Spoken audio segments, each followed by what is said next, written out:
You're listening to Civic Media. You can tune into any of our live shows on any radio station across the state with the Civic Media app. Find us in your phone's app store and listen anytime, anywhere.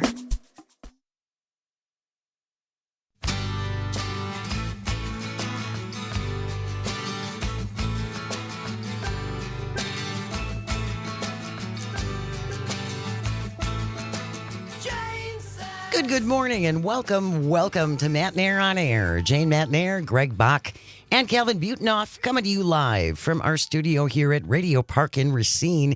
You can always join us, call or text. The number is the same, 855-752-4842. You can also leave a comment if you're watching on the live stream. Hello, live streamers on Facebook, YouTube, and what used to be Twitter. He normally joins us on Fridays, but he's doing a little getaway.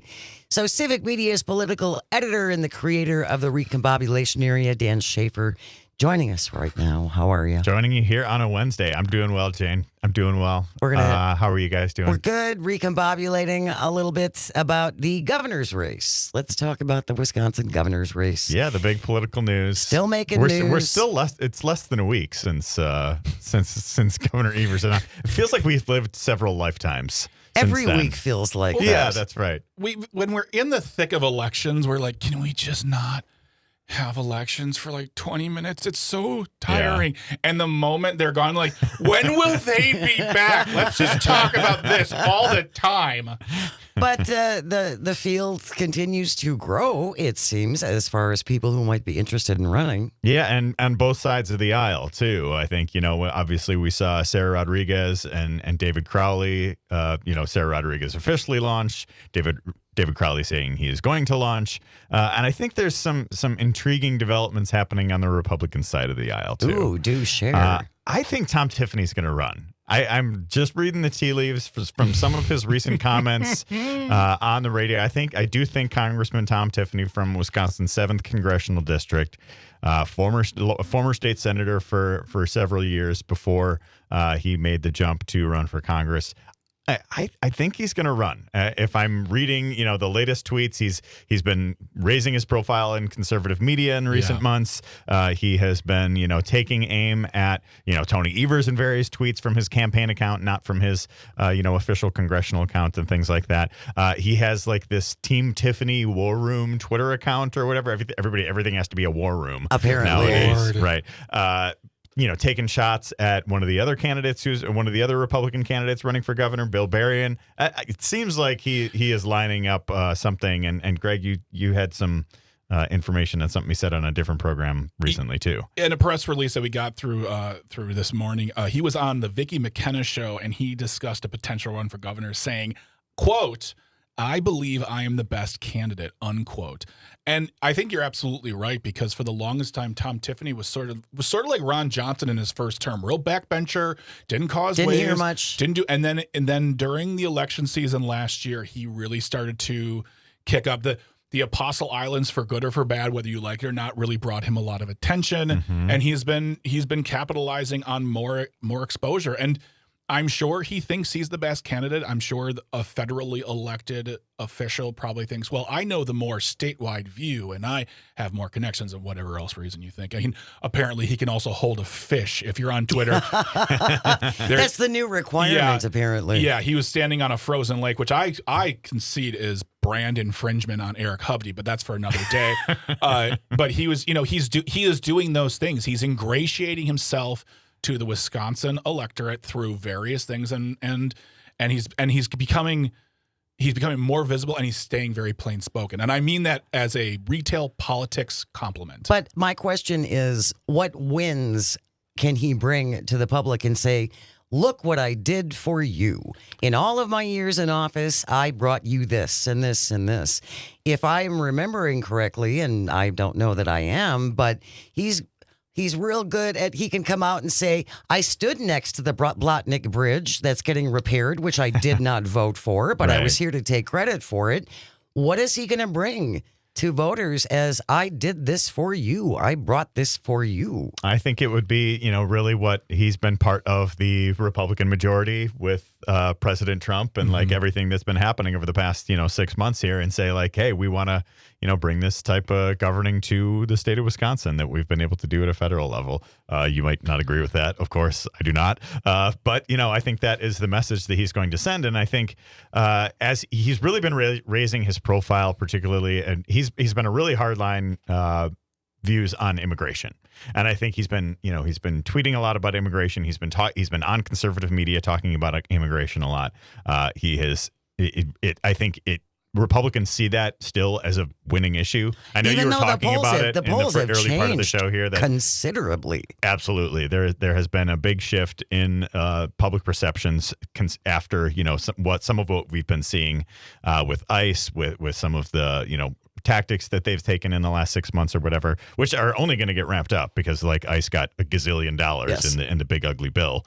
And so I think he's going to raise the salience there. I think this is also an indicator, though, of where the center of power for the Republican Party in Wisconsin is shifting. Mm-hmm. Because I think so long it's been so many candidates from the WOW counties, from Waukesha, Ozaukee, and Washington mm-hmm. County. We've got one of those candidates now running, and Josh Schoeman from Washington County. And the fact that people are still looking for other candidates tells you all you need to know about how Josh Schoeman's candidacy is going so far. Interesting. But I think it is indicative of what this longer term shift that we have been seeing in the WOW counties and in northern communities, northern Wisconsin, western Wisconsin, more rural communities in the state that have been shifting more Republican.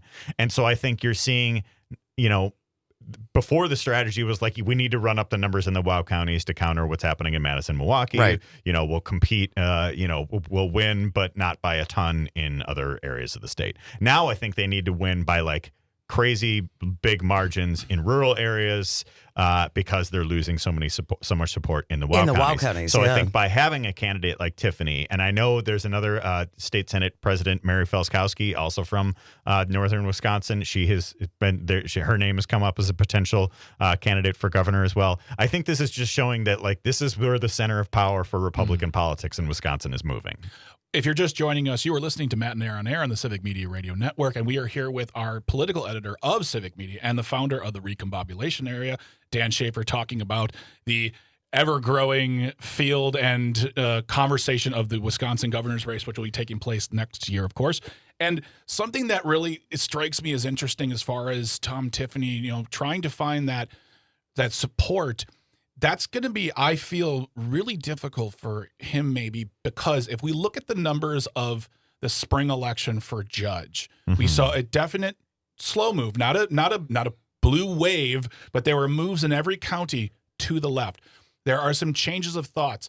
If the economy is not doing well next year because of the big bill for billionaires, if he has to run on that, because for a while, any Republican, all they had to do was say, I love Trump and Trump loves me. I'm your guy. But that doesn't have as much cachet as it used to. And if the economy isn't doing well and he voted for the bill and there are shifts to the left, it will be, I feel, a hard slog for him versus maybe someone from the state like a Josh Schoeman, who, by the way, I had a long conversation with Todd Alba about, and he says, this is a guy we shouldn't be sleeping on. This guy mm-hmm. knows retail politics. Mm-hmm. He knows Wisconsin. And I think that this might leave the opportunity for a GOP state-based candidate to say, look, I'm not from Washington. I'm from your hometown, mm-hmm. and there are problems, and I'm here to fix those problems. I think that provides a better narrative than, hey, I love Trump. And I have a fish. So I think I love Trump and I have a fish. I think there are greater weights on Tom Tiffany's shoulders if he runs, because he has to pray to all the living gods above to say, please don't tank the economy. Please don't, because it'll be John McCain in 2008 all over again. We have a couple comments on the live stream I wanted to share. Tony says, I think Tom Tiffany says, look at what I stopped. He can't come to his constituents and say, look mm-hmm. at all the things I did for you, because he hasn't actually done anything. Yeah. But it's, look what I stopped us from becoming Minnesota. Oh, okay. Yeah, that's definitely been a line from Republicans lately. Oh, we don't want to become Illinois. We don't want to become Minnesota. Like, oh, they've gone woke.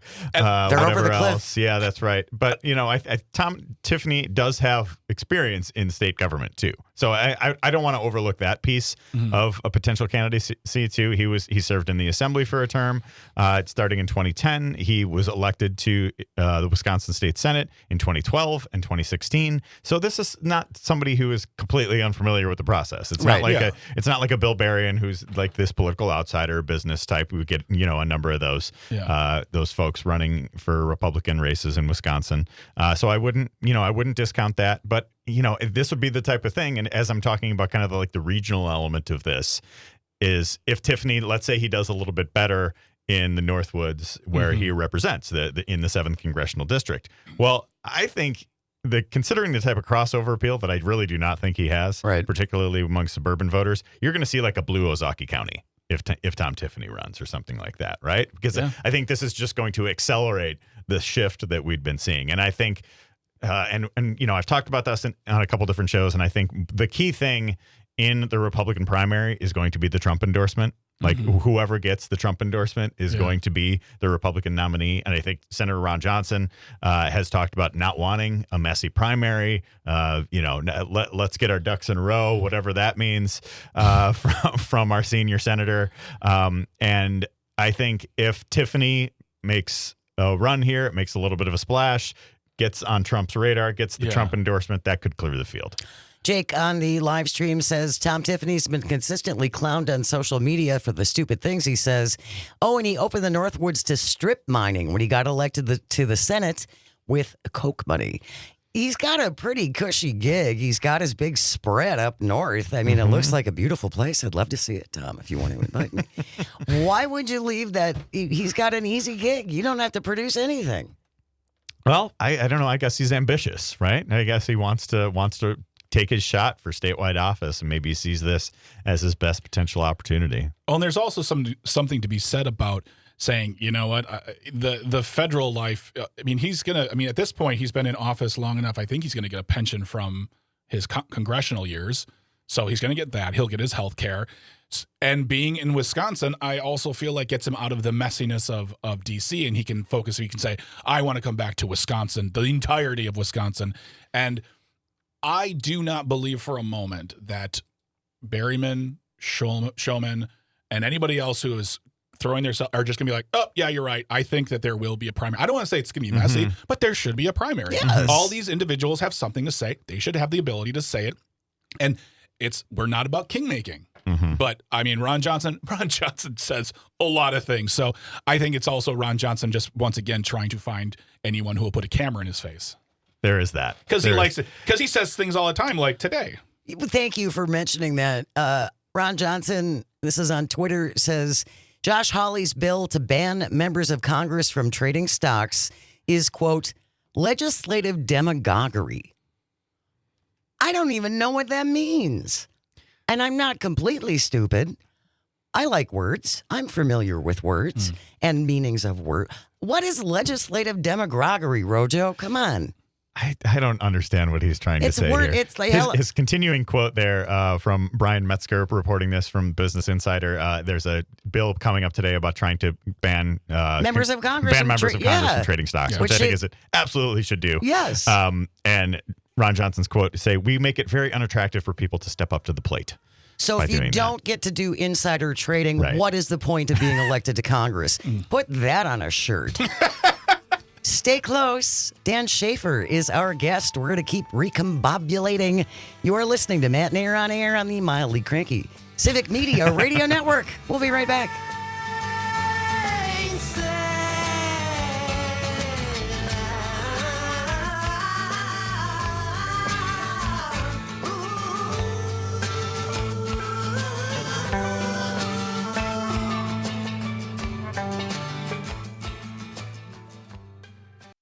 You're listening to Civic Media. Stay up to date on the latest news and information for your local community and Wisconsin by signing up for our free email newsletter. Visit civicmedia.us/email to get started.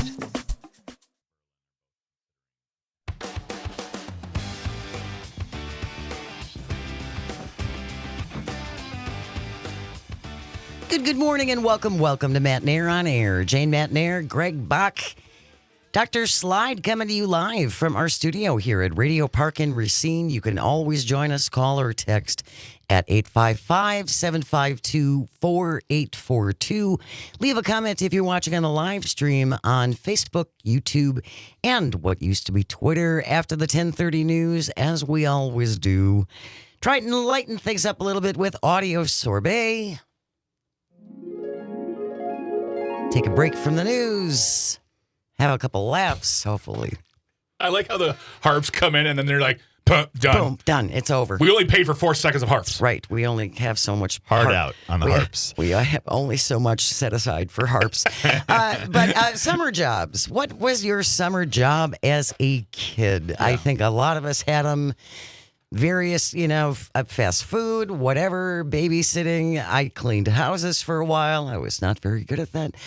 Summer jobs you had as a child will be our Audio Sorbet coming up after the 10:30 news. I've got a fun one for you. Do there. you? Yeah, I do. Good. Yeah. Oh, good. I'll be thinking about them now. And then very end of the show, we will wrap it up with this Shouldn't Be a Thing. Today it's the Smile You're on Camera edition. That is all on the way right now, though. We're recombobulating with Dan Schaefer, Civic Media's political editor, creator of the Recombobulation Area.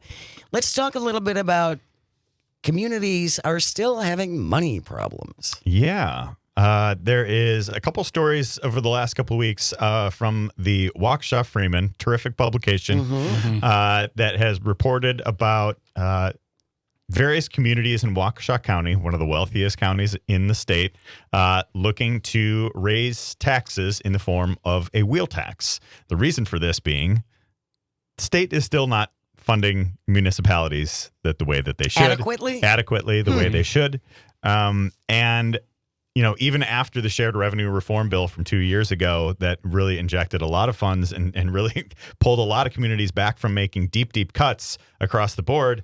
Now, and Milwaukee was always kind of scapegoated for this and they can't manage their finances and whatever. Yes. Well, are we talking about that when it's Elm Grove or New Berlin? Oh, those spendthrifts in Elm Grove. They just can't keep a budget. They just can't keep a budget. But I think it just goes to show that we still are not adequately funding local government if we are seeing wealthy communities like this say that, hey, we need to raise a wheel tax in order to pay for basic services.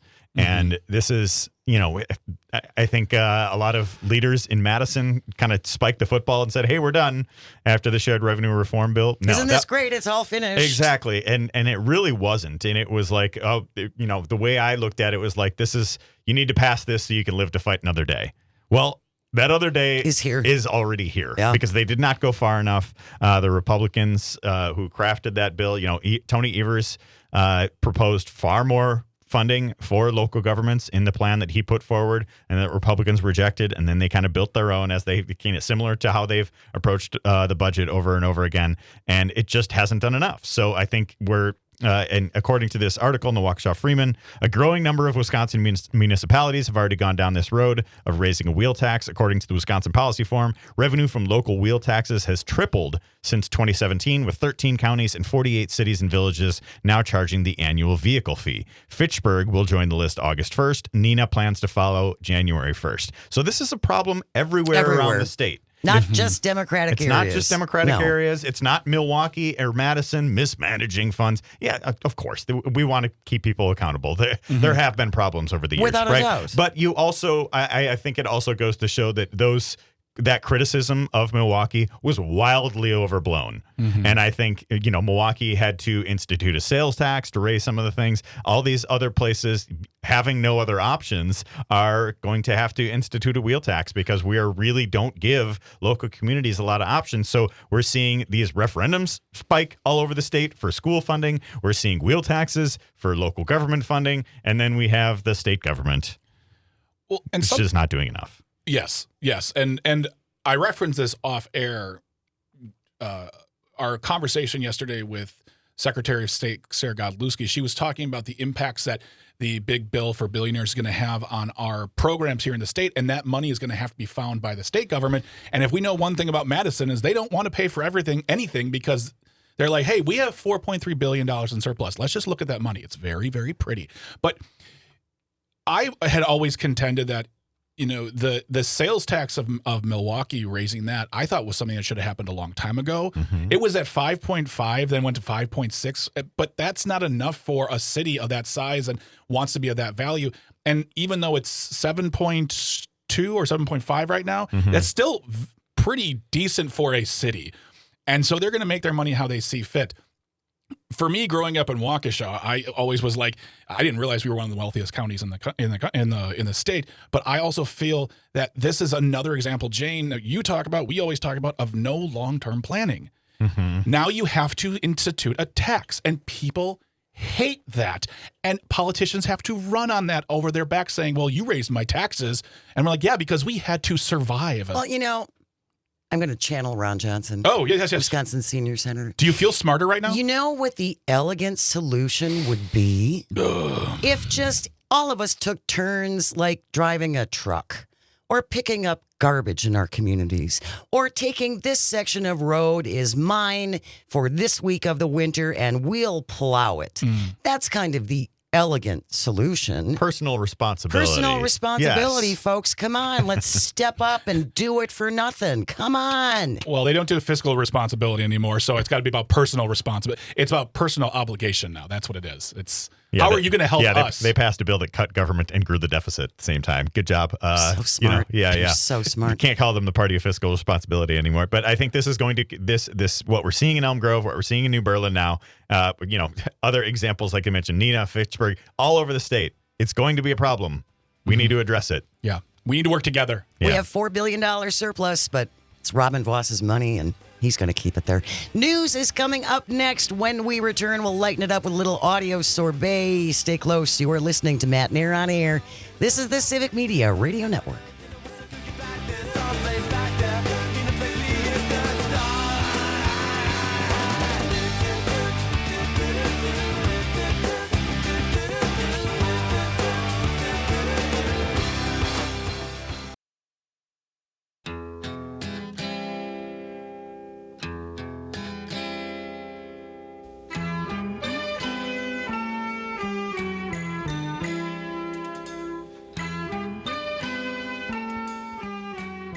Good morning and welcome back to Matenaer on Air. Jane Matenaer, Greg Bach, Calvinator on the board, coming to you from our studio at Radio Park in Racine.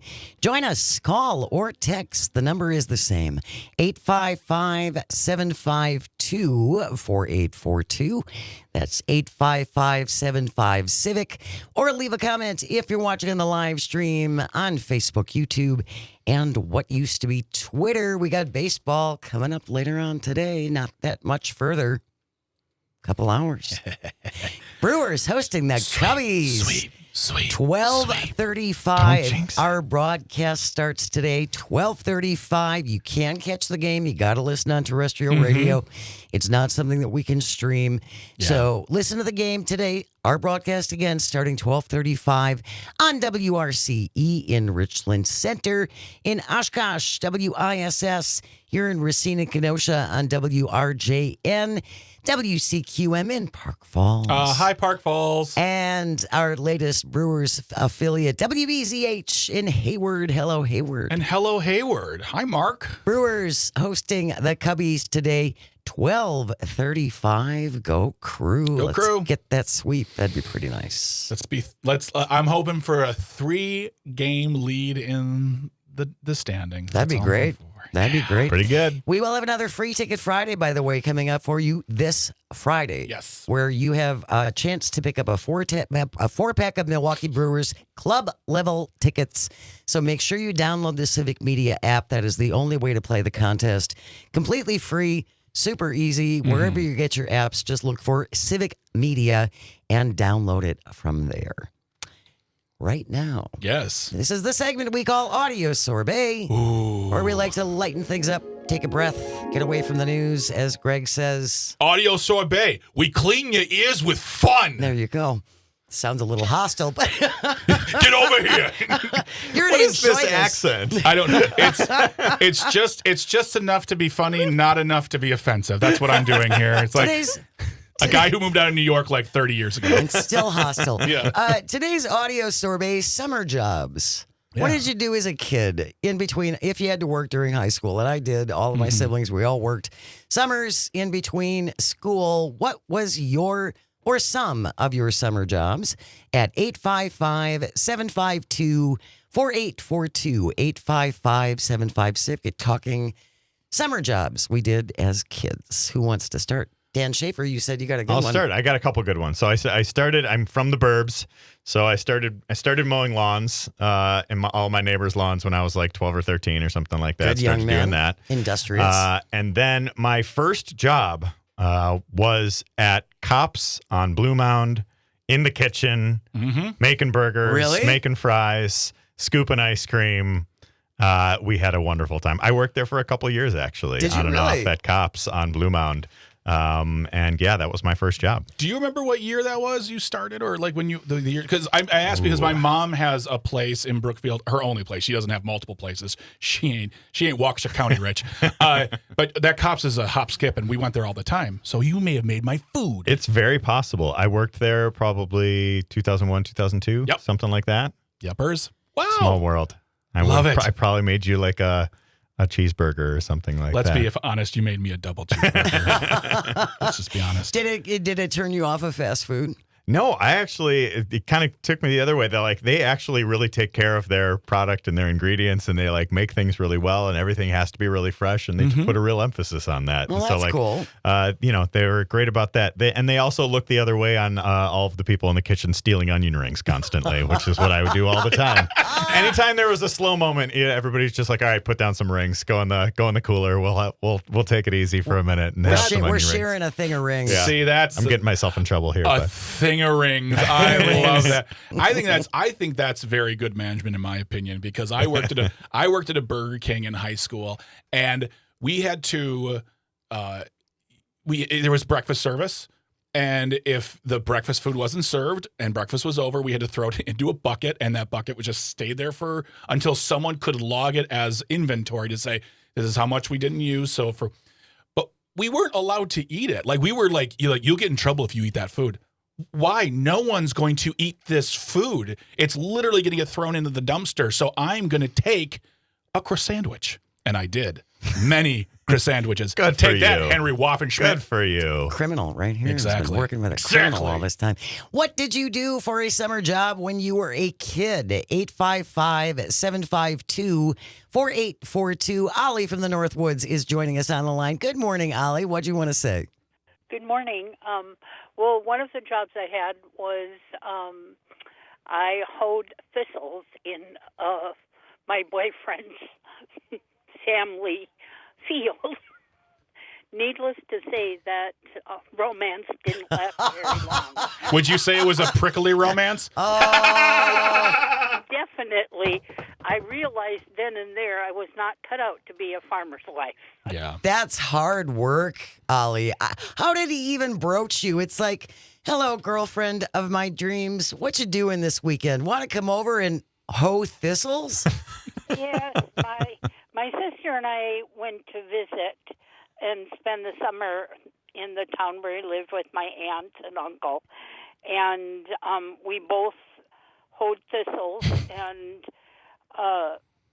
she gave up before I did, but then she went and worked in the chicken coop. Oh. And that was not a great idea either. Boy, I bet. So neither one of us were farmers.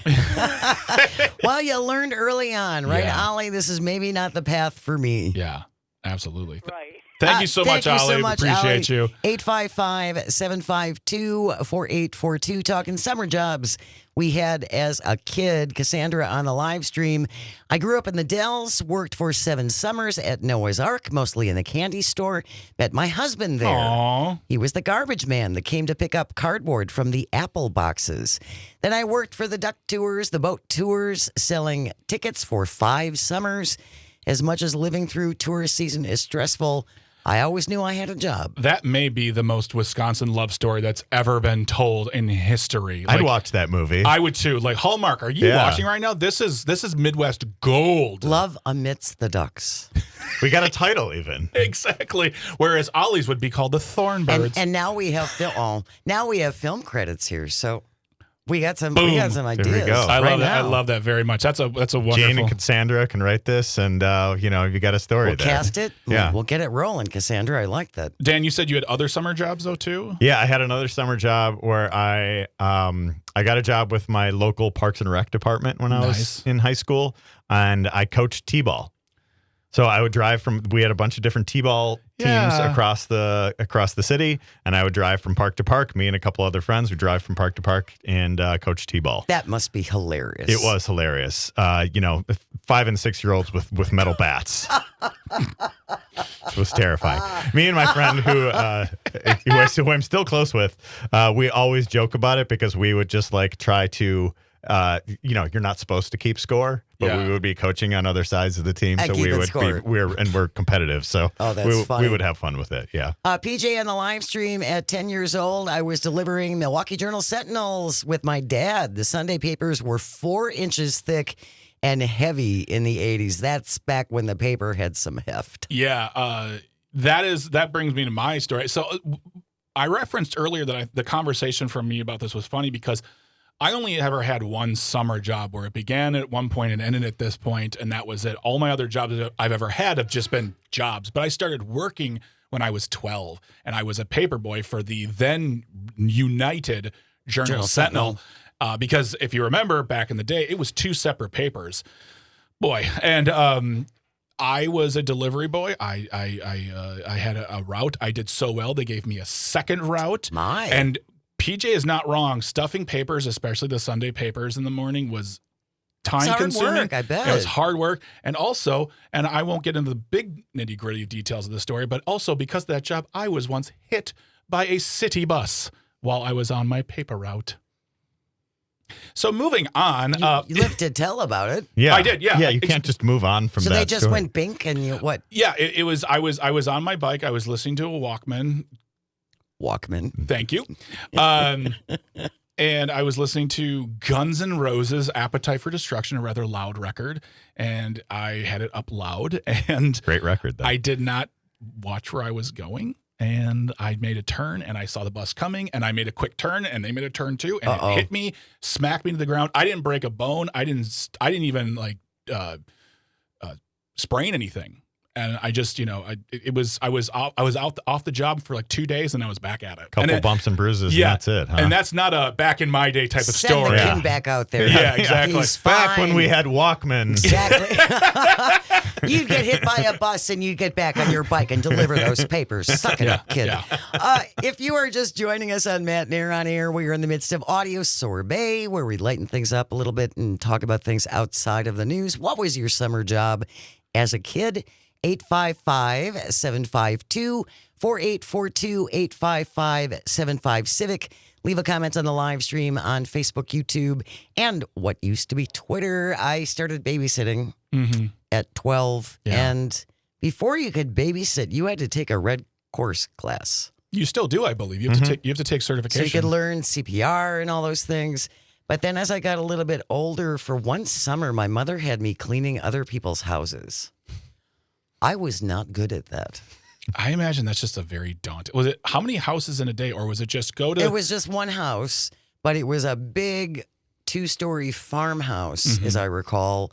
And the woman was very particular, justifiably so. Yeah. But I'm like 13. Yeah. My dusting was not necessarily what she would have asked for. Efficient dusting. Yeah. Where you go around the things. You go around the tchotchkes. Oh, you man dusted. Yeah. Oh, is that what it's It's called? man dusting. It's like man sweeping, where we you pull the trash can away in the kitchen. Like, did you ever sweep in here? No. That's called man yes. cleaning. So I did man I learned dust. something today. Yeah. That's funny. Yeah. So I did that just for one summer because it's like, I know there are people who are better at this than I. Yeah. And then at 15, my first job was A&W. I was nice. I was a car hop at A&W. Were you on skates? We did not have skates. But I did once drop an entire tray of root beer floats on a man's lap. Because he wouldn't stop screwing around with the window. Oh. And I'm trying to put the tray on the window, and he's going down, and he's going up, and eventually just went, pfft. That's just classic comedy right there. Yeah. Did your manager say, "Hey, take a break, go in the freezer, have a thing of rings"? I would have felt so much better if she had. Yeah. I would have felt much, much better. I had the one summer job I had, which I was telling Jane, I think he wanted it to be a regular job, but at one point I said, I don't want to lay tile for the rest of my life. That's just not what. Looking back now, I'd own the company probably if I would have stayed with him. But it was a very hard job. It was hot, working in not finished houses, and it's mixing concrete and laying tile, cutting tile. I'm sure there's a tradesman skill about it.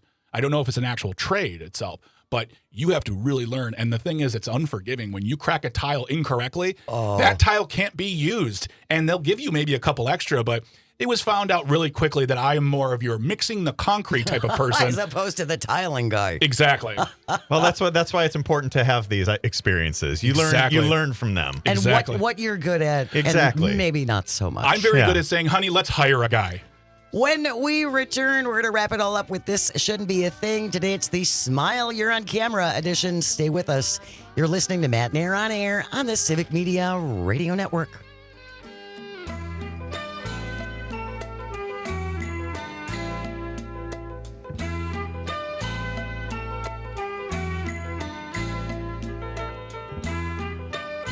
You're listening to Civic Media. Find the latest news, information, and archives of all your favorite shows on the Civic Media website, civicmedia.us.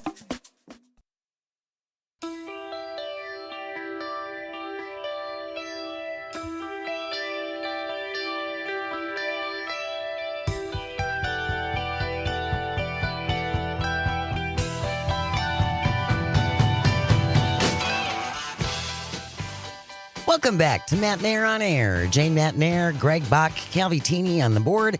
Coming to you from our studio at Radio Park in Racine, where you can always join us. Call or text. The number is the same, 855-752-4842. Leave a comment if you're watching on the live stream on Facebook, YouTube, and what used to be Twitter. Earlier, we were talking about summer jobs we had as kids, and I just wanted to share a couple of texts that came in. Liz from Saukville, listening on WAUK. I was a caddy at the Milwaukee Country Club. We got free golf use of the course when it was closed and a chance to pick up a scholarship. Nice. Free tuition, housing, 4 years at UW-Madison. Two of my brothers got that. That's great. Oh, my gosh. That's nice. Amazing. And Jamie, our colleague and friend here at Civic Media, I was a tour guide at the world's only corn palace and the gift shop manager 4 years running. I did 10 tours a day. I still remember every word of the 20-minute tour at the Corn Palace in South Dakota. That is something that when we were talking about overrated tourist experiences, that the very handsome and capable Luke Mathers piped in real quick and said he loved the Corn Palace because that was... It was interesting. I've never been there. Yeah, it's interesting. But as one tour guide to another, I get that. I didn't do 10 tours a day. 2 was enough for me, but I still remember my entire tour, 45 to 50-minute spiel from start to finish. Wow. Oh, yeah. It just is ingrained in you, right? There's something old school about it. Like I'm doing 2 shows a night. I know my act. I know my act. So, yeah, that's awesome. Inside and out. Yeah.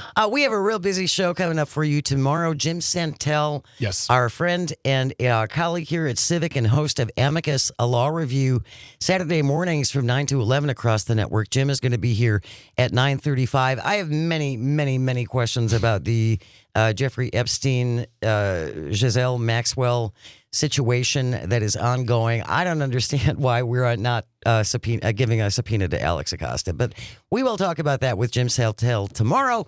Brittany Merlot will be here for a little weather and wine. Let us know what's happening as far as weather as we head into the weekend. And then Paul Noonan for a little sports update. Ah, yes. Should be a good day. What are we going to talk about? Unless they lose today, then we don't talk about it then at we'll all. pretend it never happened. Paul Noonan joining us tomorrow after the 10:30 news. Right now, though, Calvin, it's 10:55. That means it's time for... This shouldn't be a thing. Should you ever find a thing you think should not be, send it in to Greg and me at janesays@civicmedia.us. Calvin found this one from CBS News. No one has the byline. I don't want this story. Headline reads, man awarded $12,500 after Google Street View camera captured him naked in his yard in Argentina. Go on. Argentinian man captured naked in his yard by Google Street View has been awarded compensation after his bare buttocks was splashed over the internet for all to see. The gentleman wanted payment from Google for harm to his dignity. He says he was behind a 6.5-foot wall when a Google camera caught him in the buff from behind in his small town in Argentina. His house number and street name were included in that image that was then broadcast on television stations in Argentina and shared widely on social media. Yep. The man claimed the invasion exposed him to ridicule at work and among his neighbors. Last year, the court case was dismissed. They said he had only himself to blame for walking around in inappropriate conditions in his garden. Google said that the wall he had wasn't high enough, but appeals judges concluded his dignity had been flagrantly violated and award him about $12,500 payable by Google. Judges say there is no doubt in this case it was an arbitrary intrusion into another person's life. No one wants to appear exposed to the world as the day they were born. I think there are some people who would love to expose themselves to There's the world. people who make millions of dollars doing that. Doing that as well, yes. I just think it's very funny to me because this notion, yes, absolutely. Well, the first question I have is, doesn't Google review the images to make sure that, because I've seen pictures of people flipping these cameras off too and getting on Google Street View and Google Earth and whatnot. I'm like, don't you have at least an AI, something that can just take Scan images out? Those images? Apparently not. But also, I really enjoy, my coworkers made fun of me. The news made fun of me. Social media made fun of me. How about $12,000? That's fine. That's perfect. That's enough. I'm going to buy some pants with that money. So yeah, it's one of those things where I would have asked for him a little more. Yeah, $12,500 doesn't seem like all that much, but if that was enough to make him happy, so that's what buys your happiness. I guess in your dignity back. It's all good. Just are we all walking around in our backyards naked, and I'm just the last one on the block to do this? I don't know. Jane, I'm not even walking around my house naked, let alone my backyard. So I don't know what wild and spicy neighborhood you come from, but I keep it covered. You're welcome, the world. Good to know. And Ardith on the live stream says, was he arrested for insufficient exposure? Nice. That wraps up today's episode of This Shouldn't Be a Thing. Thank you, Greg and Calvin and all of our guests and all of our engineers, because without you, nothing works. And thank you, most of all, for calling and for texting and for listening and for watching on the live stream. It means the world. I hope you find some joy today, even if it's just a little bit, and you get the chance to share it. We have news coming up next, followed by Tom Hartman, then Todd Alba, Maggie Dawn, and Pete Schwaba. So keep it right here on the Civic Media Radio Network. We'll see you tomorrow.